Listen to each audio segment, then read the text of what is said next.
In the last days of December, Dr. Hall, the village priest, was working in his study, when his servant entered the room in great alarm. "Oh, Dr. Hall, sir," she cried, "what do you think? The poor squire's dead." "What? Squire Bowles? What are you saying, woman?" replied the priest. "I saw him only yesterday."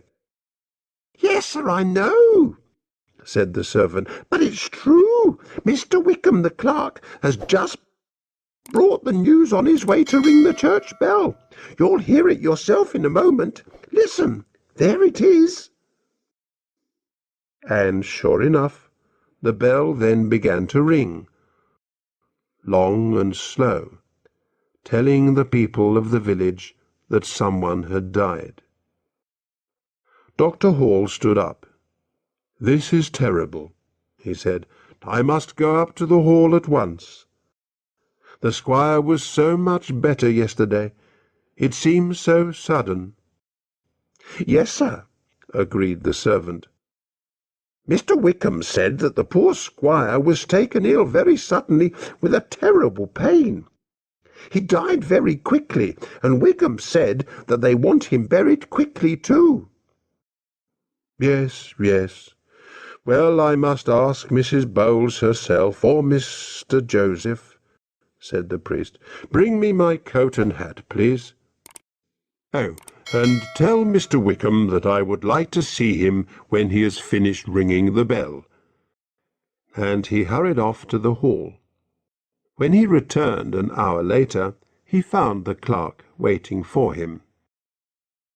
"There's a lot of work for you to do, Wickham," he said, "and not much time to do it."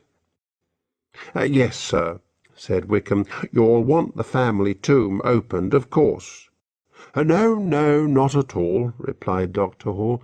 "The poor squire said before he died that he did not want to be buried in the family tomb. It is to be an earth grave in the churchyard." "Excuse me, sir," said Wickham, very surprised. "Do I understand you right? No tomb, you said, and just an earth grave? The poor squire was too ill to know what he was saying, surely."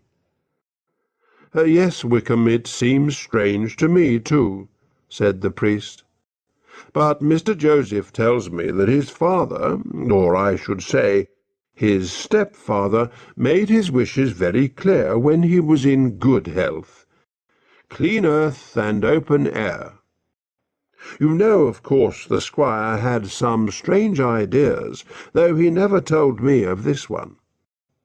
Oh, and there's another thing, Wickham. No coffin." Oh, dear," said Wickham. "There'll be some talk about that. And I know that old Mr. Wright has some lovely wood for the squire's coffin. He's kept it for him for years." "Well," said Dr. Hall, "those are the squire's wishes, so I'm told, so that's what we must do.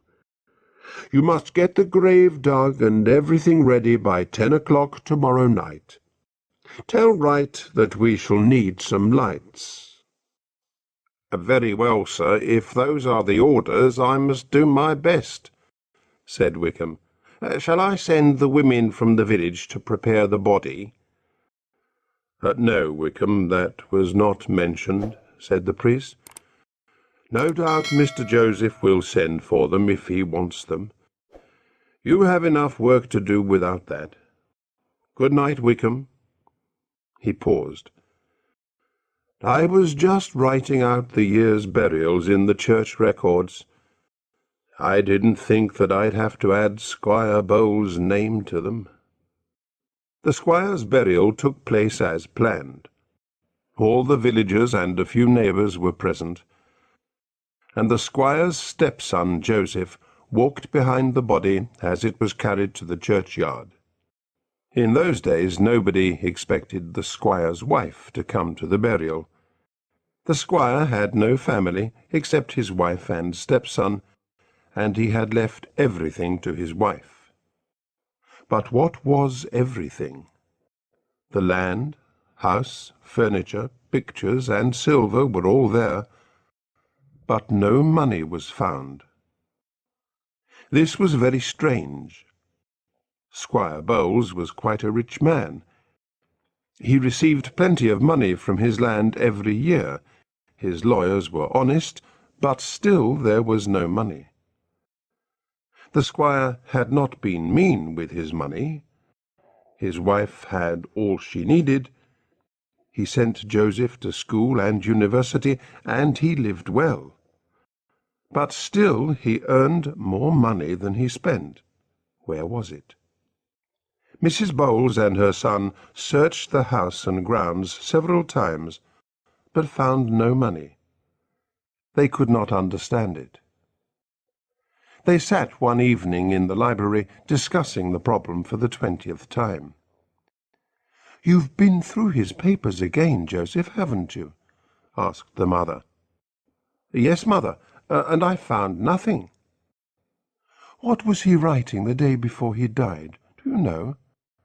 And why was he always writing to Mr. Fowler in Gloucester? You know, he had some strange ideas about what happens to a person's soul when he dies. He was writing to Mr. Fowler about it, but he didn't finish the letter. Here, I'll read it to you."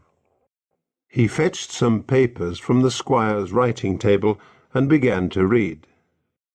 "My dear friend, you will be interested to hear about my latest studies, though I am not sure how accurate they are.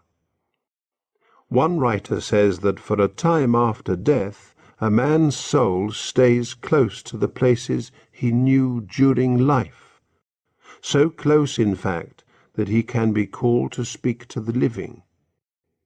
Indeed, he must come if he is called with the right words. And these words are given in an experiment in Dr. Moore's book, which I have copied out for you. But when the soul has come and has opened its mouth to speak, the caller may see and hear more than he wishes, which is usually to know where the dead man has hidden his money." Joseph stopped reading, and there was silence for a moment. Then his mother said, "There was no more than that?" "No, mother, nothing." "And have you met this Mr. Fowler?" "Yes, he came to speak once or twice at Oxford." "Well," said the mother, "as he was a friend of the squire, I think you should write to him and tell him what has happened.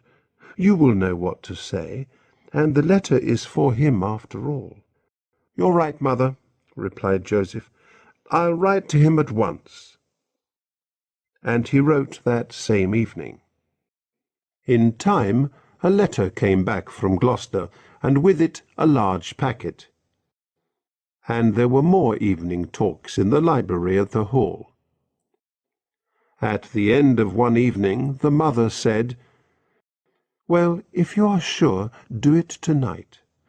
Go round by the fields where no one will see you. Oh, and here's a cloth you can use." "What cloth is it, mother?" asked Joseph.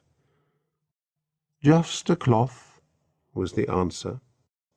Joseph went out by the garden door, and his mother stood in the doorway thinking, with her hand over her mouth. Then she said quietly, "It was the cloth to cover his face. Oh, I wish I had not been so hurried." The night was very dark, and a strong wind blew loud over the black fields, loud enough to drown all sounds of calling or answering, if anyone did call or answer. Next morning, Joseph's mother hurried to his bedroom.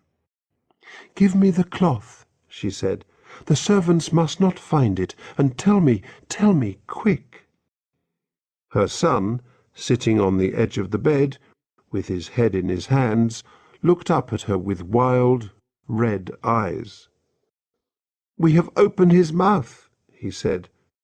"Why, oh why, mother, did you leave his face uncovered?" "You know how hurried I was that day," she replied. "I had no time. But do you mean that you have seen it?" Joseph hid his face in his hands. "Yes, mother, and he said you would see it too." His mother gave an awful cry and caught hold of the bedpost. "He's angry," Joseph went on. "He was waiting for me to call him, I'm sure. I had only just finished saying the words when I heard him, like a dog growling under the earth." He jumped to his feet and walked up and down the room. "And now he's free. What can we do? I cannot meet him again. I cannot take the drink he drank and go where he is. And I'm afraid to lie here another night. Oh, why did you do it, mother? We had enough as it was." "Be quiet," said his mother through dry lips. "It was you as much as I.